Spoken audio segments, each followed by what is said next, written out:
ជំរាបសួរពុកម៉ែបងប្អូនវិលមកជួបជាមួយនឹងខ្ញុំទៀតហើយសាត់សេម៉ារនៅប្រទេសម៉ាឡេស៊ីថ្ងៃនេះខ្ញុំមានមុខម្ហូបមួយមុខទៀតហើយបងប្អូនមានឈ្មោះថាចំហុយត្រីជាមួយនឹង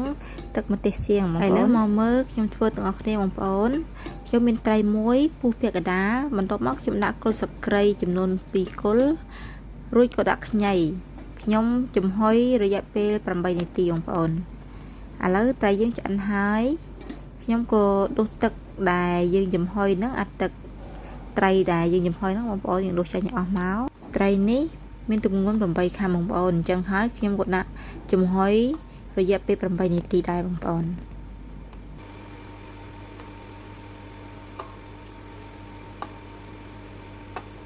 ឥឡូវទឹកចំហុយត្រីយើងក៏ដួសហើយអស់ដែរបងប្អូន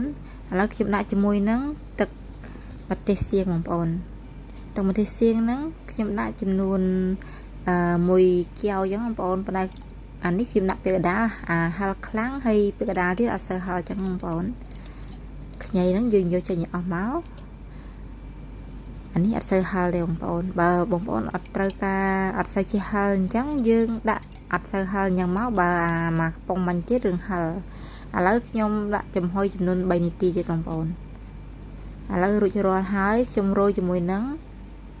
ស្លឹកជីវ៉ាន់ស៊ុយបងប្អូនហ្នឹងហើយវីដេអូហ្នឹងមានតែប៉ុណ្ណឹងទេបងប្អូនអរគុណច្រើនសម្រាប់ការទស្សនាវីដេអូខ្ញុំបើចូលចិត្តកុំភ្លេច follow និង like មួយផងបងប្អូនអរគុណច្រើន